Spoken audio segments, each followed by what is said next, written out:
Hey there. Hey, in this video, we're going to look at something called match frame and then reverse match frame. Let's work out what match frame is first. So match frame is really useful for, especially when you got a really long interview and you've kind of cut it up into lots of little pieces and you're like, where's this bit in the big long video? So just put your CTI, your playhead, just above the clip, wherever you want it to be. You can be very precise, but just jam it in there somewhere and tap the F key. Boom.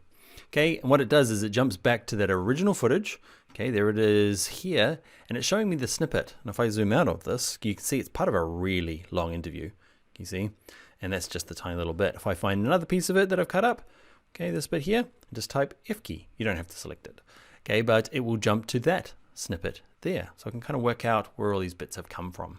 One thing to note that it is to do with your track targeting, say this column here. Okay, if I say, I've got it hovered here and I'm going to find this. If I use this somewhere, type the F key, you notice it's not grabbing this, it's grabbing the track that's underneath. Okay, it's because of this. Okay, I'm going to turn that off, turn that one there. Okay, now if I hit F, it's going to find that track. Okay, so I'm going to turn it back. So that is match frame. Super useful. Where it gets kind of weird, and you might already know match frame, a lot of people do. Let's do it another way. Like, let's do this one and let's double click this. Okay, it does the same thing. It opened up here and you're like, what's the difference between F key, which is match frame, and just double clicking some of the clips?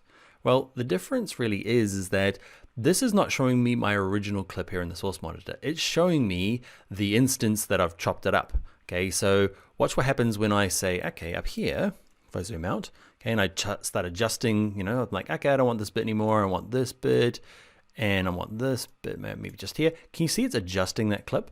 That's the difference. If I double click it and open it, I'm kind of opening this instance of it, okay, and I can edit it. It's generally not what you want. So, I don't know. My advice is don't double click stuff. Saving project, please hold.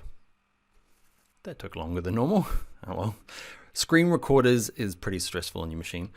I'm going to undo that. So instead of double clicking, just use the F key. F key means that I can go in here. I can still see where the original edit is. It kind of tells me, but I can zoom in now and I can say, actually, I don't want that bit anymore. I want this bit over here, that bit there, and this bit over here. You see it's not editing that original. Anyway, that confused me for a little while. Don't double click. Do editing on the timeline and just use the F key. Little thing to note, it's not what you got selected as well. Sometimes I think, oh yeah, select that, hit F. It's not, it's wherever the playhead is. Okay, so it doesn't matter what you've got selected. The other thing to consider is that, say you don't want to find it up here, you want to actually just find it in this big mess of a bin that you've got. No folder structure, you live life on the edge, you're a renegade rogue editor, and it just all piles up in there. You're like, where is this thing? Okay, you can right click it. Okay, you have to select it this time. Right click it and say, show me in the reveal in project. There it is there. Okay, and it'll open up, well not open up, it'll just highlight it. Then you can double click it in the source, and you're kind of back to where you were before.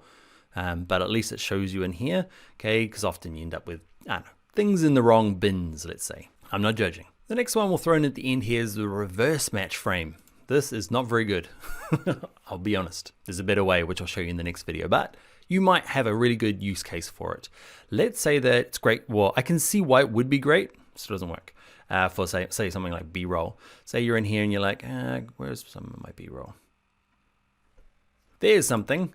Okay, so I open this up. I'm like, oh yeah, this is good, man. Have I used it? That is my big question for B-roll. Like I abuse B-roll a bit. I'm like, I use them for other projects. There's a lot of like my world. There's a lot of like person typing on computer, person reaching over shoulder pointing. And you're like, did I use it for this project? I'm not sure. So you get the kind of CTI where you think you might have done a cut and you hit Shift R. And if it doesn't work, you haven't used it unless here, Shift R, I did use it. Okay, there it is there on my timeline. Okay, so Shift R that's the annoying part of it. You have to have the timeline where you think the B-roll is. It's good when it's clear, but this one's got a couple of different parts I might have used. Okay, there's that bit, you tied it a couple of times.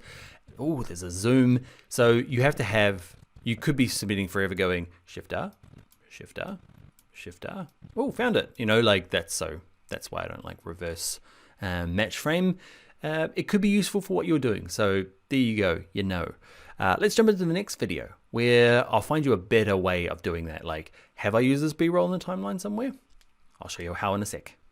Actually, before I go, I felt like I've slammed reverse match frame, but match frame, you are good.